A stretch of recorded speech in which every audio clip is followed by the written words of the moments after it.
सेवक बहुउद्देशीय संस्था रामटेक परमात्मा दुधाळा आश्रम आणि उमरेड शाखातर्फे या गोठण गावामध्ये बाबाचा सेवक संमेलन आयोजित केलेले आहे आणि या सेवक संमेलनामध्ये स्वयंसृष्टीचे विधाता भगवान बाबा हनुमानजी उपस्थित आहेत। भगवंताला माझा प्रणाम।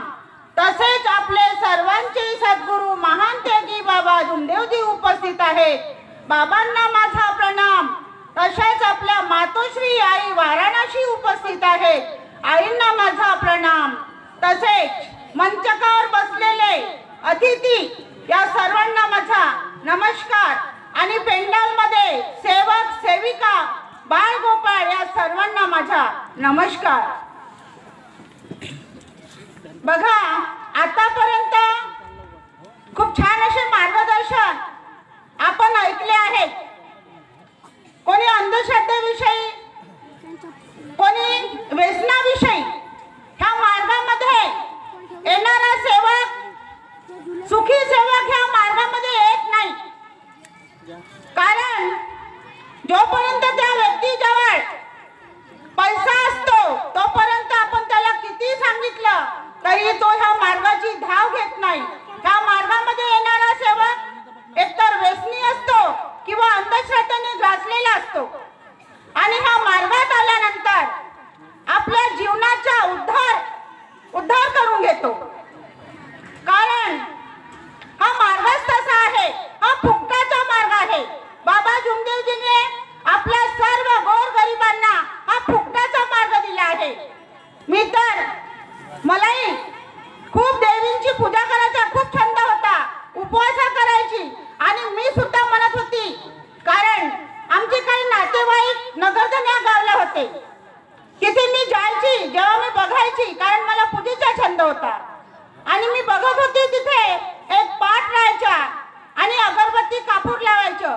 त्याच वेळेस मी म्हटलं की नाही, मी तर ही कसली सेवा आहे, ही तर मी कधीही घेणार नाही। पण बघा, तेव्हा मला कळतही नव्हतं की हा मार्ग काय आहे। आणि मग एक दिवस असं झालं की माझं लग्न झालं आणि आमच्या परिवारामध्ये कोणी व्यसनी नव्हता, पण नशिबाने मला माझा नवराच दारोडा मिळाला। आणि धन्य मानते मी की जर मला दारोडा नवराही मिळाला नसता तर मला हा मार्गही मिळाला नसता। कारण मी माझ्या पतीच्या व्यसनामुळे ह्या मार्गामध्ये आली आणि खरंच मी तर स्वतःला खूप भाग्यवान समजते की भगवंता, मला दारोडा नवरा मिळाला नसता तर मला मार्गही मिळाला नसता आणि आमच्या जीवनाचं सोनंही झालं नसतं। कारण आपण अनेकात राहतो, अनेकात राहिल्यानंतर त्या देवांची पूजा, त्या देवांची पूजा, पोथी पाहणं, हे करणं ते करणं आपलं चालूच राहतो। पण त्या मार्गात आल्यानंतर आपलं सर्व बंद होतो आणि आपलं जीवन सुखी होतो। कारण ह्या मार्गात आल्यानंतर आपले पैसे वाचू लागते आणि पैसे वाचू लागले तर आपली गृहस्थी जी आहे ती उंचावते। आपण आपल्या घरी जे आपल्याजवळ नव्हतं तेही सगळं होते।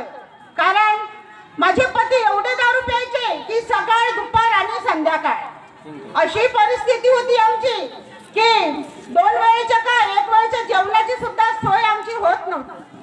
असे सुद्धा दिवस आम्ही काढले। पण खरंच धन्य आहे, बाबांनी हा मानव धर्म काढला आणि हा मानव धर्म आपल्या सर्व सेवकांना फुकटात वाटून दिला। कारण जेव्हा आम्ही ह्या मार्गात आलो, मार्गात आल्यानंतर 3 दिवसाचे कार्य केले आणि खरंच तेव्हापासून आम्ही सतत कार्य चालू ठेवले आपले आणि भगवंताचा कधीही विसर पडू दिला नाही। आणि बघा, काही नव्हतं आमच्याजवळ, राहायला घर नाही, बसायला खुर्ची नाही, झोपायला खाट नाही, खायला अन्न नाही, अशी परिस्थिती होती आमची वाली। पण बघा, हा मार्गात आल्यानंतर पुन्हा पूर्ण कायापलट झाली जीवनाची। आज जर माझ्या पतीने दारू जर सोडली नसती तर मला वाटत नाही त्यांची तर आतापर्यंत हरळी वापली असती आणि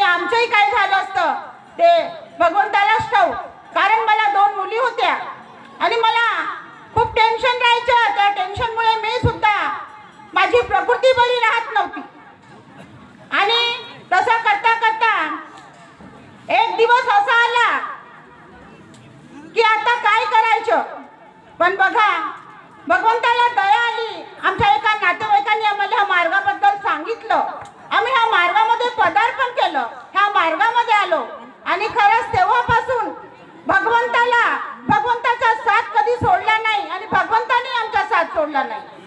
जर आज माझे पती जर व्यसनी राहिले असते तर आज हा माईक, हा स्टेज मिळाला नसता, हा मान मिळाला नसता. कोण करतो?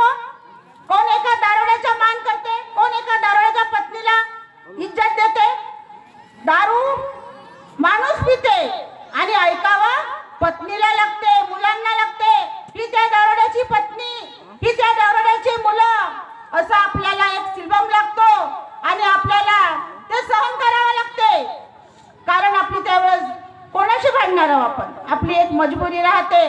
पण खरंच हा मार्ग ह्या जगात कुठेही नाही. मार्गासारखा मार्ग, बाबासारखे या जगात कोणतेही संत झाले नाही आणि नाही कधी होणार. जे बाबा जुमदेवजींना करून दाखवलंय ते कोणीही करू शकत नाही. कारण अनेक वाले लोक ह्या मार्गाला जास्तीत जास्त ह्या मार्गाला कोण शिव्या देतात? पंडित लोक. कारण त्यांचे खिशे भरत नाही. कारण आपण मार्गात आल्यानंतर ब्राह्मणाकडे जात नाही. आपल्या मुला मुलींचे लग्न जोडतो तर आपण ब्राह्मणाकडे पोथी पाहायला जातो का? नाही जात. कारण आपल्याला आपण जे जुने विचार आहेत आपल्या बाबांनी सर्व बंद केले आहे आणि आपण नवीन विचाराने आपण जीवन जगतो. कारण हा मार्गच तसा आहे. जर ह्या मार्गात आलो नसतो तर आज माझे मुलं आज शिकू शकले नसते. आज माझे 3 मुलं आहेत. मला 2 मुली आणि 1 मुलगा आहे. माझ्या तिन्ही मुलांचं चांगलं शिक्षण झालं. दोन्ही मुलींचे लग्न झाले, आपल्या घरी सुखी आहेत. पण बघा माझ्या मोठ्या मुलीला जन्मजात तिच्या किडनीमध्ये मोठे मोठे स्टोन होते आणि एवढे मोठे होते की तिला खूप त्रास व्हायचा. त्याच्यातून तो रस्ता आमचा निघत नव्हता. पण बघा मग भगवंतानेच तो रस्ता काढला. आम्ही आपल्या मार्गदर्शकाच्या मदतीने माझ्या मुलीचं ऑपरेशन केलं आणि ऑपरेशन केलं तेव्हा डॉक्टरनी म्हटलं की ही मुलगी, ह्या मुलीची एक किडनी लहान आहे, ह्या मुलीला मुलं बाळ होणार नाही. मी म्हणलं त्याच वेळेस मी विचार केला की डॉक्टरमध्ये शक्ती आहे की माझ्या भगवंतात शक्ती आहे. आणि खरंच माझा भगवान जिंकला.